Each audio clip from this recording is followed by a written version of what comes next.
Hey guys, welcome to a new bit where I talk about Hades at 12 something in the morning. Basically, it's a really good game. I like playing it with my hands on a controller. This one right here, this controller, it's nice. It's kind of Hades themed in a way. Oh, I just had a power.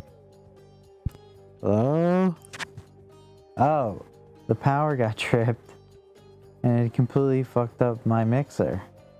Oh, so you guys didn't hear a single word I just said. That's okay. I think I was talking about this controller. I think I was just talking about how it's red and black and it's kind of Hades themed.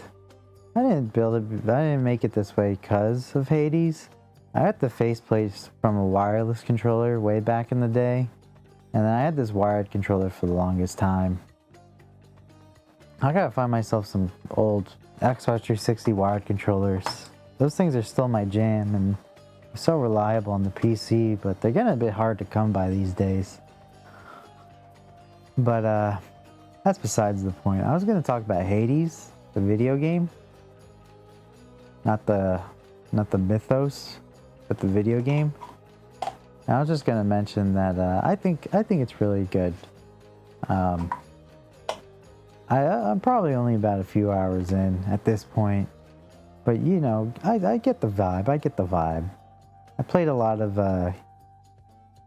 video games. I played a lot of Bioshock back in the day.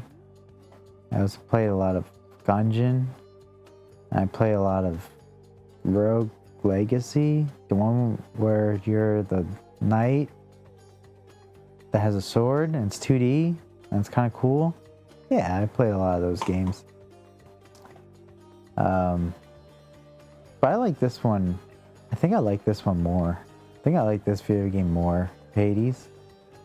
Because like, you know, stuff like the keys.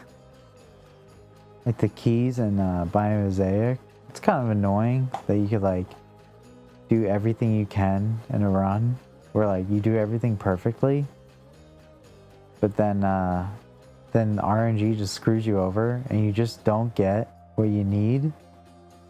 Like you can't open a door, you don't feel like your run is optimized, and you feel like you're missing out, even though you did everything that you possibly could. You could just be locked out of the shop or locked out of a door. You just can't min-max the crap out of it. And Hades just sort of shits on the whole min-maxing thing, and it's just like, yeah, here's like one of like two options, and there's nothing stopping you from choosing whatever option.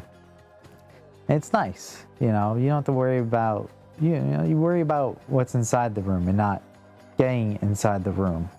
It's a lot more interesting, to me at least, in a gameplay perspective. I like it. Also, like, the graphics are really good. You know, in my opinion, well, we started with like we started with like 8-bit, and then we worked our way up to like, then we worked our way up to 16-bit, and then 32-bit, and then we went 3D. And then I'm just sitting here like, what the heck?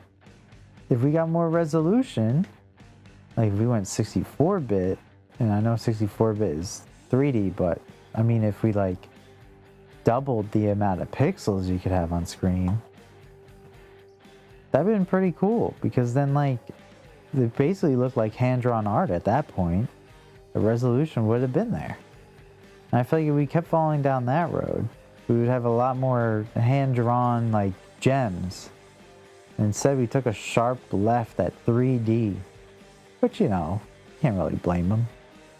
Yeah, we took a sharp left at the land, a 3D land, and we just sort of abandoned sprites altogether. If it couldn't be made into a 3D model, we just didn't even care. We didn't even care. Not to say that it didn't exist, but it certainly fell out of mainstream.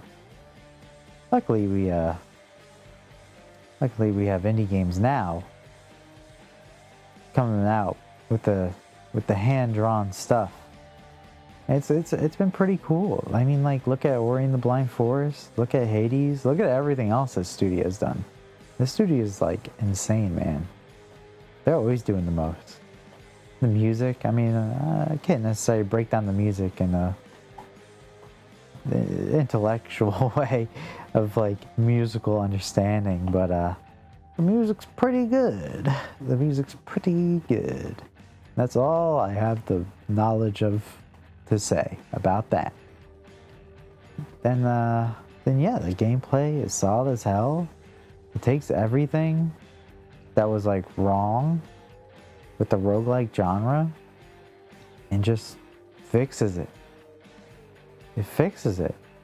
And it takes everything good about the genre and it amplifies that shit. I mean, like, everything looks good on the screen, you know?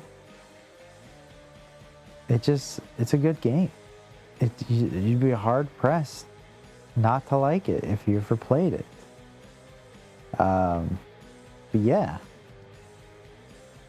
And I'm only a few hours into this thing, and it just the progression system and everything, it's awesome. And then they have the audacity to give it a story. Like, what the heck? My roguelikes only have weak-ass stories. You know, there was something there with Isaac.